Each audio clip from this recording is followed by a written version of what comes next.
Dan dari sudut matanya perlahan-lahan Aul dapat melihat dengan jelas bahwa sosok yang ada di sampingnya itu adalah seorang laki-laki, Wak. Bajunya putih, compang-camping tapi.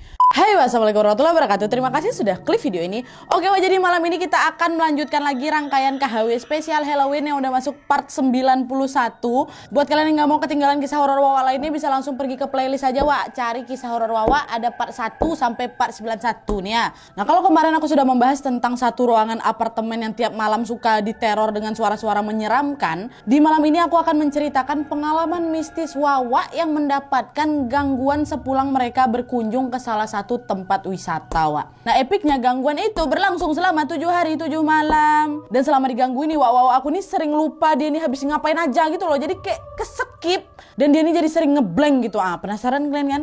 Dan karena cerita ini cukup seram dan panjang, pastinya aku nggak mau ceritain cerita ini sendirian, Wak. Seperti biasa, aku akan ditemanin sama minuman kesukaan aku, yaitu Cimory UHT Milk. Ingat kan kalian kalau kemarin aku udah sempet nyobain Cimory UHT Milk yang terbaru tuh yang rasa coklat tiramisu. Nah, sekarang ada lagi varian terbarunya, Wak. Kali ini aku mau nyobain Cimory UHT Milk rasa salted caramel. Udah dari kapan hari, Wak, soalnya aku tuh pengen nyobain varian salted caramelnya. Karena seperti yang sudah kita ketahui bersama-sama bahwa varian Cimory UHT Milk itu selalu unik ya kan, Wak? Enak kali, nggak mungkin tidak enak gitu, makanya aku makin penasaran. Ini aku cobain dulu ya. Bismillahirrahmanirrahim.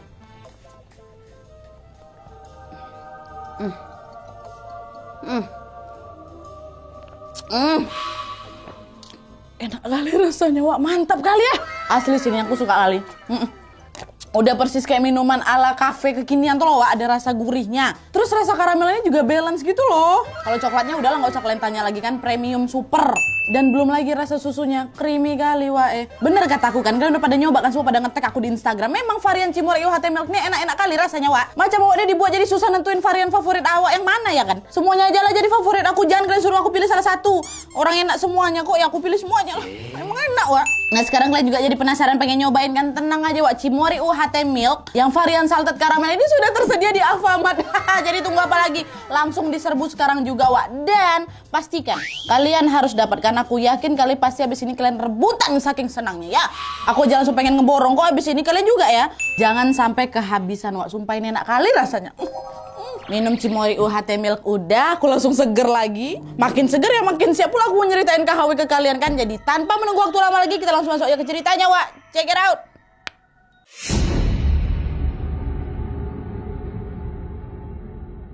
Oke, Wak, jadi kisah horor kali ini datang dari Wawa aku yang namanya Aulia dari Bandung. Halo Aulia, halo Bandung.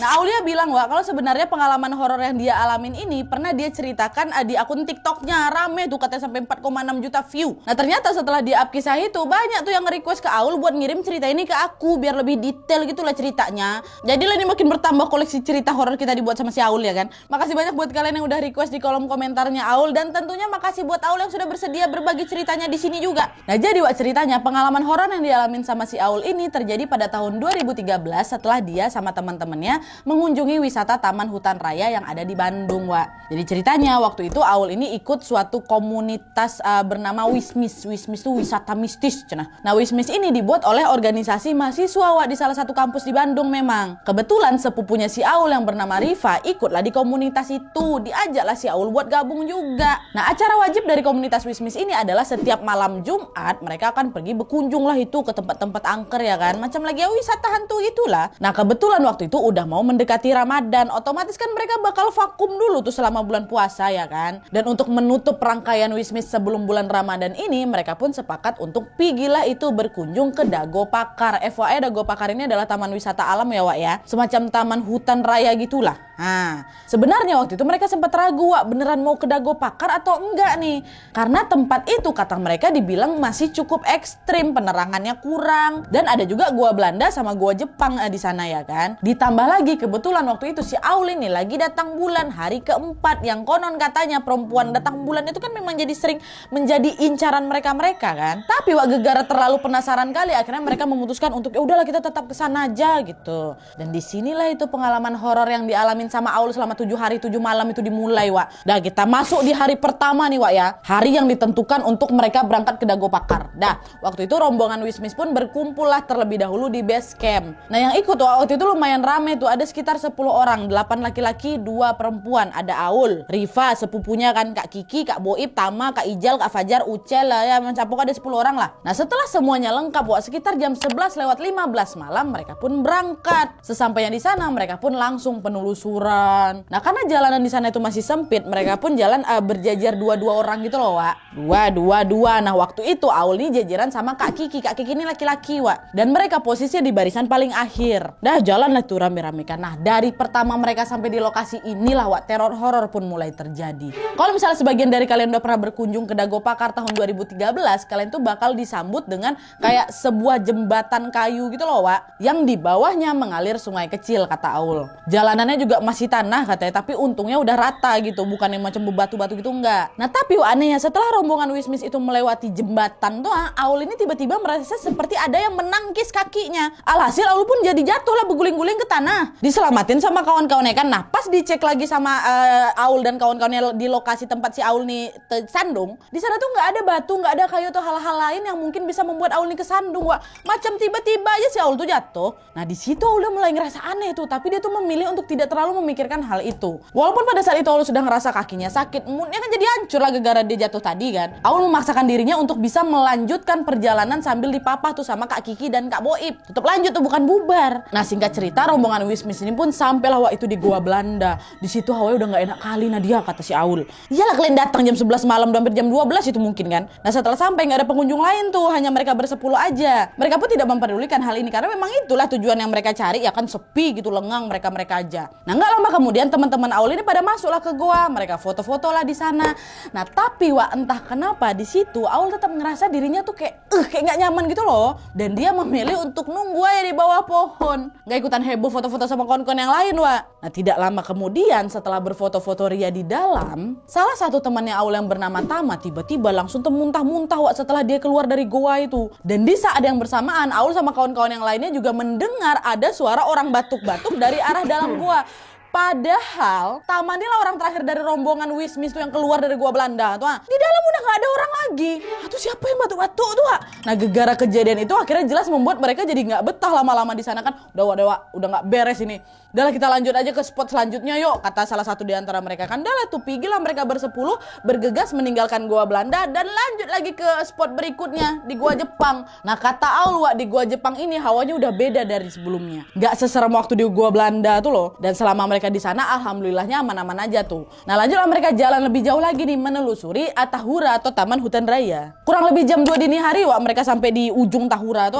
Aul yang awalnya baik-baik aja cuma sakit kakinya setelah jatuh tadi, tiba-tiba dia ngerasa pusing, ngep dia. Dan badannya ini berubah kayak berat gitu loh, Wak. Dan hal terakhir yang diingat Aul pada saat itu adalah suara Kak Kiki yang berteriak, "Rifa, ini sepupu kau pingsan," katanya. Dah tuh abis itu gelap semua, Aul pingsan dan dia udah gak ingat apa-apa lagi nih. Aul pingsan cukup lama, Wak. Waktu itu dia ingat betul pas rombongan ini nyampe di ujung Tahura, dia sempat ngecek itu jam yang ada di HP-nya, ternyata udah sekitar jam 2 malam ya kan. Nah tapi waktu dia sadar dari pingsannya, dia ngecek jam itu lagi, waktu sudah menunjukkan jam 5 pagi. Bertepatan dengan azan subuh, Wak. Di situ tuh Aul tuh kayak kesekip gitu loh, bingung dengan apa yang sudah terjadi. Dan setelah Aul sadar, barulah di situ rombongan Wismis memutuskan untuk mengantarkan si Aul ini balik tanpa menceritakan apa yang sudah terjadi selama Aul ini pingsan ke Aul. Dan pas balik, Wak, dari sinilah kejadian horornya itu bukannya berhenti tapi malah makin parah. Apa selanjutnya? Penasaran kalian? Lanjut. Nah pagi hari sepulangnya dari Dago Pakar, Wak, Aul nih sampai di rumah sekitar jam 6 pagi. Karena kecapean dia pun memilih langsung tidur aja nih. Nah pas Aul bangun inilah, Wak, dia tuh tiba-tiba merasa ada yang aneh dari dirinya. Pada hari kedua ini, Wak, gangguan mistis yang Aul alamin makin serem lagi. Dimana pada saat itu Aul merasa di sebelah kanannya itu seperti ada seseorang yang ngikutin dia. Pokoknya setiap kali gerakan yang Aul lakukan, sosok ini pasti niruin, Wak, macam lagi bercermin gitu. Bedanya bukan di depan kayak orang ngaca, bukan, tapi di sebelah kanan. Menyadari hal itu tentu ya Aul jadi kaget dan langsung dia buru-buru ngecek ke kanan nih. Dan anehnya setiap kali Aul menoleh, sosok itu seketika hilang, Wak. Tapi pas Aul balik ngeliat lurus ke depan lagi, sosok itu muncul lagi.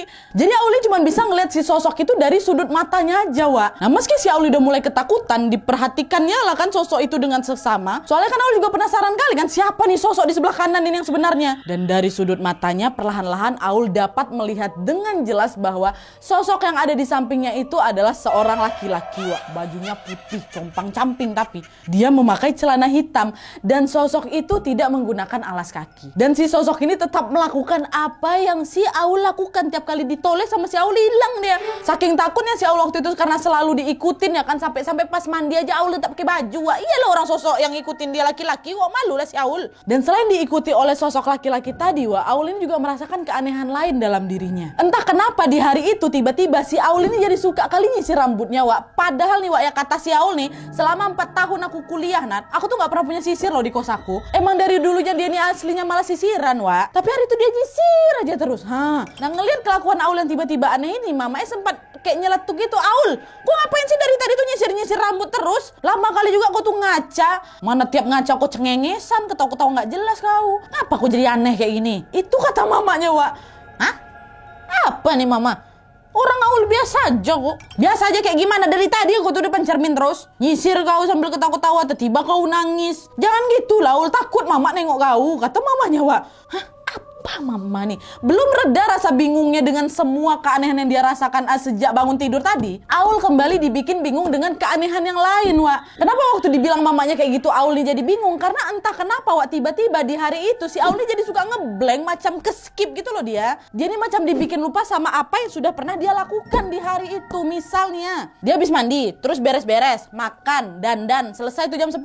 Nah, habis itu dia udah gak ingat lagi nih apa yang dia lakukan setelah jam 10 itu. Ya jelas pas dia nengok jam, hari udah jam 2 nih. Terus apa yang terjadi sama Aul dari rentang jam 10 sampai jam 2 itu Aul gak tahu, gak ingat dia. Aku dari tadi ngapain aja ya, kok udah jam 2 aja ya gitu, Wak. Pernah gak kalian kayak gitu? Aul kayak gitu. Tau-tau jam 2, tadi aku ngapain aja ya? Keskip. Nah, dengan semua keanehan yang ada, Aul pun jadi penasaran kan. Aduh, nih jangan-jangan ada hubungannya nih sama apa yang terjadi selama aku di Dago Pakar kemarin ya kan. Pas dia pingsan tuh. Nah, waktu itu Aul ini sebenarnya pengen nanya ke Kak Kiki, apa yang sebenarnya terjadi sama aku selama aku pingsan, Kakak, gitu kan. Akhirnya Aul pun langsung hubungin Kak Kiki, mereka pun ketemuan di hari itu juga. Dan di pertemuan itu Kak Kiki ini ngajak temannya yang bernama Kak Vera dan Kak Maul. Nah, udah pas ketemu, Aul ini nanya lah ke Kak Kiki, Kak, waktu aku pingsan kemarin itu sebenarnya aku kenapa? Kok aku bisa lama kali pingsannya, Kak? Nih Aul ya, biar kau tahu. Waktu itu kau gak cuma pingsan aja, kesurupan kau. Hah? Kesurupan gimana nih, Kak? Katanya. Aku juga sebenarnya nggak tahu detailnya kenapa, tapi yang jelas tiba-tiba kau tuh teriak. Nah, pas coba ditenangin sama kawan-kawan yang lain, kau marah-marah, kau usir kami. Masa iya, Kak?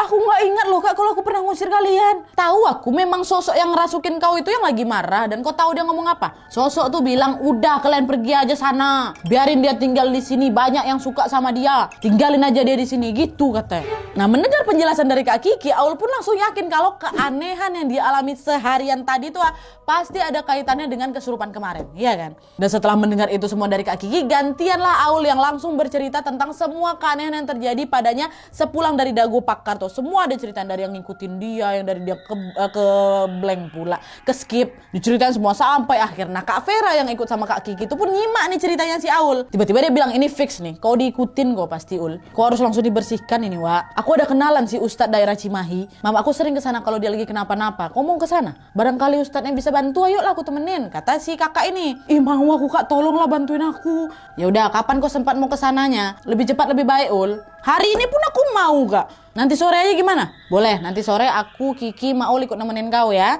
Ya, Kak, makasih ya, Kak. Udah lah tuh. Janjian nih mereka untuk pergi ke tempat si Ustadz Cimahi itu kan. Nah, singkat cerita sampailah mereka di rumah Pak Ustadz yang dimaksud, Wak. Belum juga masuk nih ke rumah Pak Ustadz, masih di teras tuh, Wak. Tiba-tiba aja ada anak kecil yang langsung nangis, Wak. Dia bilang sama mamanya sambil nunjuk-nunjuk ke si Aul. Mama takut Mama ada hantu, katanya. Aul nengok kayak gitu sebenarnya dia agak tersinggung sama ucapan anak kecil. Aku yang kau bilang hantu. Tapi boro-boro mau marah, Wak. Baru aja dia dengar ucapan anak kecil itu, seketika Aul udah nggak ingat apa-apa lagi, Wak. Kalian tahu untuk kesekian kalinya Aul ini ngeblank lagi, keskip lagi. Bukan pingsan nih, Wak, ya, keskip. Dan yang dia ingat waktu itu adalah pas dia sadar Aul udah berada di atas motor, Wak. Lagi beboncengan sama Kak Kiki. Dia nggak pingsan, matanya terbuka. Udah di sini aku gitu. Loh, Kak, ini kok kita mau pulang? Kan aku belum ketemu sama Pak Ustadz. Dia kak, ngapain aku ada di sini? Tadi aku diapain gak sama Pak Ustadz katanya. Udah Ul, tadi kok udah ketemu sama Pak Ustadz tadi, kata si abang ini kan. Iya aku gak ingat apa-apa loh kak. Iyalah orang tadi kok kesurupan nangis, kok teriak-teriak, kau ketak-ketak sendiri kau. Untung udah diobatin sama Pak Ustadz tuh, ubun-ubun kok tadi ditiup Ul katanya. Terus kok disuruh minum air doa juga, mudah-mudahan habis ini keadaan kau baik ya, kata kak ini kan. Dan sekarang kau fokus aja, rumah kau masih jauh, pegangan aku yang kencang-kencang katanya. Langsung tuh balik ke rumah kan. Nah keesokan harinya Wak, masuk di hari ketiga nih setelah kejadian dari Dago Pakar, kondisi si Aul ini ternyata masih juga belum membaik Wak. Pengobatan sama Ustadz yang ada di Cimahi kemarin tidak membuahkan hasil sama sekali. Malah yang ada hal aneh lain pun terjadi di hari itu. Nah apa hal anehnya Nadia jadi Wak, kata si Aul. Pada saat itu Aul tidak lagi merasa ngantuk, nggak lagi merasa lapar, nggak lagi merasa capek ataupun sakit. Macam segar terus Nadia aku hari itu. Nah gegara dia tahu nih pasti ada yang nggak beres nih, nggak mungkin aku sesegar ini ya kan, udah dari kemarin aku melakukan perjalanan jauh, aku habis kesurupan pula. Dan akhirnya Aul pun mengajak Kak Vera untuk ketemuan. Kak Vera yang kemarin nyaranin buat pergi ke Pak Ustadz Cimahi itu ayolah Kak ketemuan bentar, aku mau ngomong katanya. Dah ketemuanlah mereka. Nah di pertemuan ini Wak, selain Kak Vera datang juga Kak Maul, Kak Kiki sama Kak Boib. Nah tapi Wak, sebelum Kak Kiki sama Kak Boib ini datang, sesuatu yang menyeramkan kembali lagi terjadi pada si Aul. Kenapa? Kalian tahu? Di depan Kak Vera sama Kak Maul, Aul ini tiba-tiba kesurupan lagi Wak. Suaraku berubah jadi nenek-nenek Nadia. Terus gak lama kemudian berubah jadi anak kecil. Ganti-gantian loh, jadi nenek-nenek, jadi anak kici. Nenek-nenek, anak kecil kayak gitu. Dan untungnya gak lama setelah itu Aul pun tersadar kembali. Dan waktu sadar pun ya seperti biasa, Aul keskip lagi. Aku ngapain Kak? Aku tadi kenapa? Kau kesurupan lagi Ul, kata Kak Vera. Jadi ternyata selama si Aul ini keskip ya dia kesurupan Wak. Dan gak lama kemudian setelah Kak Kiki dan Bang Boib ini nyampe, tanpa ngangingung lagi langsung lah Kak Vera bilang sama mereka kan, gangguan Aul belum hilang bro. Gak bisa nih kayak gini terus nih. Aku ada kenalan ustadz lain daerah Cicilin, deket kali dari rumah nenek aku. Kita berangkat hari ini juga ya, kasihan si Aul Wak. Nanti gampang nginapnya rumah nenek aku aja, kata Kak Vera. Udah lah tuh mereka semua pun sepakat. Singkat cerita berangkatlah mereka ke Cicilin Wak. Nah setelah menempuh perjalanan yang memang cukup jauh, akhirnya mereka pun sampailah di rumah Pak Ustadz ini. Dan pas Aul lagi hadapan sama Pak Ustadz itu Wak, Pak Ustadz ini sempat kayak diam bentar gitu. Dan secara mengejutkan Pak Ustadz ini bilang, ini banyak kali yang nempel sama kau nih nak. Jinnya bandel, agak susah dibersihkan. Tapi bismillah lah ya, kita coba ya, kata Pak Ustadz kan. Pak Ustadz pun langsung lah memberikan kayak sebotol air mineral gitu ke Aul dan kawan-kawannya. Udah kalian semua minum juga nih air yang udah saya kasih. Diminum habis Wak sama mereka. Dan anehnya Wak, gak lama kemudian setelah mereka meminum habis minuman tersebut, hanya Aul lah satu-satunya yang tiba-tiba kebelet pipis langsung. Langsung setelah minum kebelet pipis dia. Dia izin buat pergi ke kamar mandi buat buang air kan. Nah pas si Aul keluar dari kamar mandi, Pak Ustadz ini kayak lagi ngobrol-ngobrol gitu sama kawan-kawannya si Aul. Tapi gak jelas mereka dia lagi ngobrolin apa. Aul itu cuma mendengar Pak Ustadz ini beberapa kali nyebut Belanda. Belanda. Ih kenapa nih? Apa hubungannya sama Belanda kan? Nanti aku ceritakan. Dah lah tuh. Gak beberapa lama kemudian Wak, mereka pun langsunglah berpamitan dan langsung bergegas pulang ke rumah neneknya Kak Vera. Nah pas mereka udah sampai di rumah neneknya Kak Vera, mereka pun langsung istirahat dan makan. Mumpung lagi ngumpul juga, mereka pun langsung menghabiskan waktu dengan mengobrol-ngobrol bersama kakek dan neneknya si Kak Vera. Pas lagi asik-asiknya ngobrol ini Wak, kakeknya Kak Vera yang kebetulan juga lumayan peka sama hal-hal yang tak kasat mata, tiba-tiba dia ini langsung dengan wajah panik berdiri dan berjalan Wak ke arah jendela. Dengan tangannya yang bergetar, beliau langsung membuka jendela untuk melihat ke arah keluar. Dan seketika Wak, si kakek ini langsung berteriak, "Innalillahi, kita dikepung," kata si kakek. Sontak ucapan kakek langsung ngebikin semua kaget lah kan. Aul waktu itu ngiranya kami lagi dikepung sama warga nih yang mungkin curiga kok ada banyak kali orang asing nginap di rumah kakek. Tapi dugaan Aul ini meleset jauh. Ternyata yang mengepung rumahnya kakek itu adalah para makhluk astral. Kan bayangin macam kayak di Pengabdi Setan pertama tuh kayak gitu, mereka dikepung. Gitu. Tapi kakek aja nengok. Dan kakek bilang waktu itu berbagai jenis makhluk halus tuh datang berjejeran di hadapan di halaman rumah depan tuh. Mereka ini macam mau nerobos masuk gitu loh Wak. Dan menurut penjelasan si kakek, mereka semua ini bisa datang ke sana karena tanpa sengaja keberadaan si Aul inilah yang sudah mengundang mereka. Kata kakek, aura Aul ini macam magnet yang bisa menarik makhluk-makhluk tak kasat mata tuh datang ke rumah Wak. Tapi untungnya rumah itu udah dipagerin sama doa, jadi mereka tuh kayak nggak bisa nembus gitulah. Kakek diam juga sambil berdoa kan, udah semua berketakutan nih. Dah. Semua pada tidur, jangan lupa baca doa. Rumah udah kakek pagerin kok, insya Allah aman. Tapi kalian juga nggak boleh lepas baca doanya ya, kata kakek. Besok pagi baru kalian pulang. Dah tuh, dan mereka langsung lah masuk ke kamar tidur. Nah besok paginya Wak, di hari keempat Auli balik lagi ke rumah. Tapi sayangnya kondisinya belum juga membaik Wak, malah makin parah kata si Aul. Entah kenapa jadi aneh aku Nadia, waktu aku pulang aku pengen dimanja-manja atau kau. Terus aku pengen pakai baju yang ada motif bunga-bunga. Aul nih jadi sering senyum-senyum sendiri Wak. Nah ini kan belum pulih berarti kondisinya ya kan. Nah karena kondisinya itu Aul pun memilih untuk ketemuan nih sama Kak Kiki lagi. Biar dia gak sendirian dan ngelamun di rumah. Karena kalau misalnya siang Wak, orang tua si Aul tuh memang pergi kerja dua-duanya. Tinggallah si Aul sendiri, diajaklah Kak Kiki datang buat nemenin kan. Dan waktu udah nyampe Aul pun ngajak Kak Kiki buat makan bakso Wak, di dekat kampus ya. Nah pas mereka lagi makan bakso ini tiba-tiba aja Mas baksonya nih, kalian tahu ngapain? Mas baksonya nangis sengguguan Wak nengok si Aul. Gitu berarti kan kalau sengguguan. Nengok itu tuh si Aul sama si Kiki kaget. Mas kok nangis mas? Ada apa? Kata. Saya kasihan sama Teteh. Pasti sakit ya Teh ya. Capek ya Teh ya. Emang Teteh dari mana sih? Kata Mas bakso tuh tiba-tiba kayak gitu. Oh maksudnya Aul teman saya ini mas. Iya mas, memang beberapa hari ini dia lagi gak baik-baik aja. Udah dibawa berobat sih kemana-mana tapi masih kayak gini juga. Kemarin kami dari Dago Pakar mas. Emang mas lihat apa? Ya Allah, pantesan banyak yang nempel si Teteh. Gini kebetulan saya ini punya perkumpulan teman-teman sesama perantau dari Jawa Tengah. Banyak yang ngerti soal gini-ginian juga. Apa boleh kami bantu buat obatin Teteh? Ulen dengar itu dia yang langsung jawab, iya mas mau, nggak usah aku tanya sama dia, tanyain sama aku. Mau aku. Gimana caranya mas? Apa yang harus saya lakukan? Oh gini aja, nanti setelah maghrib kalian datang ke rumah saya ya, biar saya nanti yang panggil teman-teman saya yang lain. Jangan lupa juga nanti sama Teteh bawa kendi kecil sama beras ketan hitam. Saya tunggu di sana ya. Kata dari kasihlah alamat ke siapa kan? Ke siapa? Ke si siapa? Lupa aku. Aul sama Kak Kiki. Nah terus sekitar jam 5 sore setelah semua yang diperlukan udah tersedia, Aul ditemanin sama Kak Kiki, Kak Maul, Kak Vera langsunglah berangkat menuju rumah si Mas Bakso tadi. Mereka sampai di rumah Mas itu sekitar jam 6 sore lah gitu. Nah pada saat itu teman-teman si Mas ini juga udah pada ngumpul tuh di sana. Ada istrinya Mas Bakso itu, ada Pak Ustadz yang kayaknya beliau ini adalah ketua dari perkumpulan itu. Ramai kali lah pokoknya. Nah karena Aul udah datang, gak lama kemudian proses pengobatan pun dimulai Wak. Dan lagi-lagi di momen itu Aul keskip lagi Wak. Dia udah gak ingat apa-apa lagi. Itu petanda apa? Aul pasti kesurupan. Yang Aul tahu dia tuh hanya terbangun jam 2 dini hari. Nah pas dia bangun ini Wak, rumah si Mas Bakso tuh udah makin rame. Teman-teman rombongan Wismis yang kemarin ikut di Dago Pakar juga kumpul di rumah Mas itu. Entah kapan mereka datang Nadia. Nah karena hari waktu itu sudah larut dan semua orang juga udah pada capek ya kan. Mereka pun semua nginap lah di rumah Mas Bakso tua. Aul belum tahu apa-apa nih, apa yang dia alamin tuh belum. Nah pas paginya Wak, waktu si Aul ini sama kawan-kawannya mau pulang, Pak Ustadz pun ngasih lah beras ketan hitam itu ke si Aul. Dia bilang, Teh nanti ini sampai di rumah berasnya direndam terus airnya dipakai buat mandi ya katanya. Oh iya Pak, makasih ya Pak ya, makasih udah bantuin saya kata Aul. Saya sama teman-teman pamit dulu ya Pak. Iya Neng, hati-hati, semoga kamu baik-baik aja. Dah tuh. Di perjalanan pulang, Aul ini boncengan lagi sama Kak Kiki. Nah karena dia ini penasaran sama kejadian semalam, Aul ini pun nanya, Kak aku tadi malam ngapain aja Kak? Aku gak ingat sama sekali, gak tahu-tahu udah jam 2 aja tuh tadi waktu aku bangun. Ih Ul, semalam parah kali Ul. Sampai kawan-kawan Wismis yang lain pun ikut datang buat jagain kau. Ih masa iya Kak, emangnya kenapa katanya?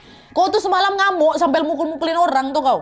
Ya, di belakang motor ya, kayak gitulah. Kau kemarin tuh ngamuk sampai mukul-mukulin orang. Kau nyakar-nyakar, kau ngesot, kau jeduin kepala kau ke tembok. Tuh mau tahu lagi kau Ul, katanya. Kau minta kopi 7 gelas. Itu kopi masih mendidih loh Ul. Kau minum habis itu seampas-ampasnya. Bunga melati kau makan sampai hampir kemenyan tuh aku mau kau makan. Untung ditangkis sama Pak Ustadz waktu itu. Ih, masa iya Kak sampai kayak gitu aku? Tapi kok sekarang aku gak ngerasa apa-apa ya, seger-seger aja loh badan aku. Bahkan nih Kak waktu kita pulang dari Dago Pakar kemarin tuh hampir seminggu aku nih gak pup. Tapi biasa aja badan aku, gak ada gimana-gimana kali. Ya gegara kau ketempelan itu Ul. Mudah-mudahan habis ini kondisiku baik-baik aja ya, kata Kak Kiki. Kan dah tuh pas nyampe di rumah, Aul pun langsung lah buru-buru mandi pakai air rendaman beras ketan hitam itu Wak. Nah pas badannya ini kena siraman air rendaman itu, di situ lah Wak seketika muncul banyak kali memar-memar kebiruan di tubuhnya si Aul. Mamanya, ayahnya Aul sama Kak Kiki pun lihat itu badannya si Aul tuh penuh memar. Kan sebelumnya gak ada Wak.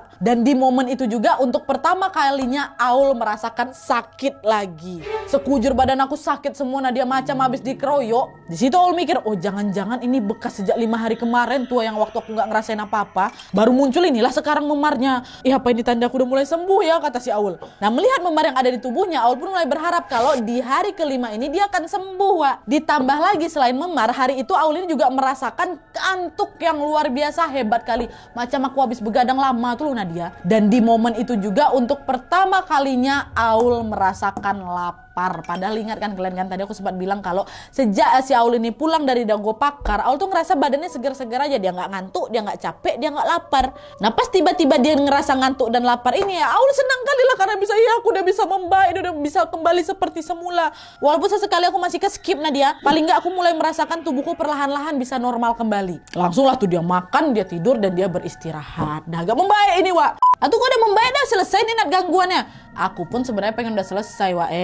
Nggak tega lah Wak lihat si Aul ini juga ya kan udah sakit memar kayak gitu badannya. Tapi ternyata tadi judulnya aja 7 hari 7 malam, masih hari ke-5, masih ada hari ke-6 dan hari ke-7.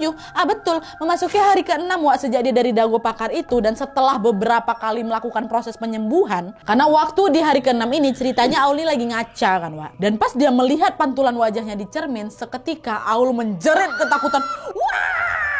Apa tuh takut? Aku takut mukanya gosong, jelek-jelek takut, katanya. Nah Kak Kiki, Kak Vera sama Kak Maul yang kebetulan pula lagi datang ke rumah si Aul itu ya nengok si Aul ngomong kayak gitu, terkejut mereka kan. Orang tuanya Aul pun ikutan panik, mereka nggak tahu nih harus ngelakukan apa. Mereka udah coba nenangin Aul tapi si Aul ini masih aja teriak-teriak, Wak, ketakutan. Dia bilang, muka aku gosong, padahal wajahnya bebe ajanya, cantik kayak biasanya aku Nat, kata si Aul kan, biasa aja nggak gosong. Nah melihat hal itu tahulah kawan-kawan sama orang tuanya, belum sembuh anak ini nih. Mereka pun hampir putus asa, mau ku bawa kemana lagi si Aul, udah berobat kemana-mana, berasa sekota Bandung itu udah diubek-ubek sama mereka, Wak, buat nyari siapa yang bisa nyembuhin Aul ini ya. Tapi apa ujung-ujungnya nihil juga ya kan. Nah di tengah keputusasaan itu tiba-tiba Kak Kiki samperin bapaknya si Aul. Pak, Ibu, kebetulan nih Pak ya, mohon maaf, aku tuh punya kenalan orang asli Banten. Nah di Banten ini Pak, saya punya kenalan seorang ustadz, memang sering kali nanganin pasien kayak si Aul ini Pak. Media yang beliau pakai juga nggak macem-macem, cuman air sama selawat aja. Insya Allah nggak akan ada yang bisa ngebahayain Aul nantinya. Gimana Pak kalau kita bawa Aul ke sana aja Pak, ke Banten? Nah karena orang tuanya Aul juga udah buntu ya kan, langsung lah mereka setuju-setuju aja tuh sama sarannya Kak Kiki. Oh bolehlah Nak, Bapak sama Ibu setuju. Secepatnya aja lah kita bawa si Aul ke sana ya. Kalau semuanya bisa nih, malam ini juga kita langsung ke sana, kata bapak mamanya. Udah lah tuh berangkat nih Wak, semuanya ke sana kan. Singkat cerita, malam itu pun mereka berangkatlah ke mana? Ke Banten. Sekitar jam 12 malam mereka sampailah di rumah Pak Ustadz yang dimaksud. Nah pas nyampe itu entah kenapa tiba-tiba si Aul ini ngamuk, dia minta pulang, nggak ke-skip, dia bilang enggak, aku mau pulang katanya. Dan setelah itu barulah untuk kesekian kalinya, udah nggak tahu berapa kalinya ke-skip lagi si Aul. Nah besok paginya udah masuk di hari ke-7 nih Wak ya. Pas Aul udah sadar, dia udah berada di dalam rumahnya Pak Ustadz. Terus tiba-tiba ya waktu dia terbangun, Pak Ustadz ini nanya, Neng, namanya siapa? Aulia Pak Ustadz. Coba saya tanya sekali lagi, namanya siapa? Saya Aulia Pak Ustadz. Nah pas denger jawaban ini seketika orang tuanya Aul sama kawan-kawannya Aul yang ikut mengantarkan Aul ke sana pun tertawa lega. Wah, kayak gitulah kan, tertawa lega ica-icanya kan. Dan sambil tersenyum ramah Pak Ustadz pun berkata, Alhamdulillah ya Neng, insya Allah udah sembuh. Jangan lupa baca salawat. Nanti kalau di Bandung Neng kenapa-napa, terus baca salawat lagi. Itu jadi sinyal biar Bapak bisa bantu Neng dari sini. Nah Aul yang masih bingung, iya Pak. Oke. Cuma bisa iya aja kan Wak ya. Dan pas si Aul ini udah mulai stabil, Pak Ustadz pun mulailah menjelaskan nih apa yang sebenarnya terjadi pada Aul selama ini. Dah simak nih Wak, inilah dia. Kenapa? Akibatnya ya. Nah jadi Wak, ternyata Aul ini memang cukup sensitif sama hal-hal yang tak kasat mata. Waktu dia nyampe ke Dago kemarin itu, auranya Aul ini sudah menarik para makhluk-makhluk astral untuk datang. Ditambah lagi badannya si Aul ini wangi bagi para jin. Gara-gara apa? Aul lagi datang bulan. Nah sepulang mereka dari Dago, ada 3 jin yang nempel di tubuhnya si Aul. Yang pertama, ada sosok nenek-nenek dengan wajah gosong, tapi rambutnya panjang Wak sampai kaki. Ya, nah katanya sosok ini sesepuh di sana gitu, Wak. Terus yang kedua ada lagi jin laki-laki yang menjadi korban saat masa penjajahan Jepang, Wak. Dia ini kayak korban Romusa gitulah. Dan parahnya sosok laki-laki ini ternyata suka sama si Aul, makanya dia nempel terus. Nah, siapa sosok ini? Itulah mungkin ngikutin dia sebelah kanan itu. Dan yang terakhir ini adalah sosok wujud anak kecil keturunan Belanda, namanya Felicia. Nah, ingat kan kalian tadi Pak Ustadz kan pernah berkali-kali itu nanya ke Aul, nama kamu siapa? Nama kamu siapa? Gitu kan. Jadi ternyata waktu pengobatan tadi, setiap kali si Aul ini ditanya siapa namamu, Aul ini selalu menjawab, nama saya Felicia. Gitu. Itulah kenapa mereka semua tuh jadinya lega ketika mereka mendengar Aul berhasil menjawab namanya sendiri. Dan di rumah Pak Ustadz, Aul ini pun diobati dengan cara diruqyah, Wak. Aul hanya duduk aja kan dibacakan doa-doa juga salawat. Dan di akhir proses ruqyah, Aul ini merasa seperti ada angin kencang yang keluar dari kepalanya sebanyak 3 kali. Dan setelah angin itu keluar, Wak, Aul pun merasa dia telah kembali menjadi dirinya sendiri lagi. Nah, Pak Ustadz juga bilang, sekarang jinnya udah lepas dan kamu ini udah bisa mengendalikan diri kamu lagi seutuhnya. Sebelumnya kamu memang dikendalikan oleh mereka, untungnya cepat ditangani. Karena kalau terlambat, mereka bisa menguasai jiwamu sepenuhnya dan kondisi kamu juga pasti akan lebih parah lagi. Alhamdulillah lah, berkat Allah semuanya sudah selesai. Neng Aul, kamu jangan lupa baca doa ya dan rajin ibadah itu. Pesan Pak Ustadz. Dan sejak pengobatan itu kondisi Aul pun berangsur-angsur membaik, Wak. Akhirnya tepat 7 hari 7 malam setelah dia dan rombongan wismisnya itu berkunjung ke Dago Pakar, Aul pun dapat betul-betul lepas dari belenggu jin yang mengikutinya. Sampai ketika cerita ini dikirim, alhamdulillahnya kata Aul kondisi dia juga makin sehat dan baik-baik saja. Oke, Wak, jadi itu tadi cerita Aul yang ketempelan jin selama 7 hari 7 malam. Kebayang gak sih kalian? 7 hari 7 malam loh Aul ini ngerasa gak bisa mengendalikan dirinya sendiri karena tubuhnya dikuasai sama jin. Gak kebayang sih aku seberapa capek dan sakitnya dia waktu itu. Kita doakan semoga Aul dan keluarga selalu berada dalam lindungan Allah Subhanahu wa taala, Wak. Ya amin ya robbal alamin. Dan FYI sekarang Aul sudah menikah, Wak, dan kalian tebak siapa suaminya? Laki-laki yang selalu nemenin Aul berobat tuh loh. Kak Kiki. Ikut wismis ketemu jodoh kok, Ulia, mantap. Semoga langgeng dan bahagia selalu, Wak, ya. Amin ya robbal alamin. Dan meskipun juga kejadian mistis yang Aul alami ini bermula setelah dia dan teman-temannya berkunjung ke Dago Pakar, kalian jangan takut pula untuk wisata ke sana, Wak, ya. Karena memang tempatnya betul-betul indah dan asri kali. Kalau misalnya kalian langsung browsing nih ya, rekomendasi tempat wisata di Bandung, pasti yang pertama keluar apa? Dago Pakar. Dengan udaranya yang sejuk, warna hijau pohonnya yang rindang, pasti lawak itu kayak bikin mata kita jadi seger ngeliat itu semua. Dan aku juga rencana kalau ke Bandung aku wajib pergi ke Dago Pakar dulu, ya kan? Oke, Wak, jadi sekian dulu videonya. Terima kasih banyak yang sudah menonton. Kalau kalian suka video ini, klik like-nya. Jangan lupa komen di bawah dan saran-saran untuk video selanjutnya.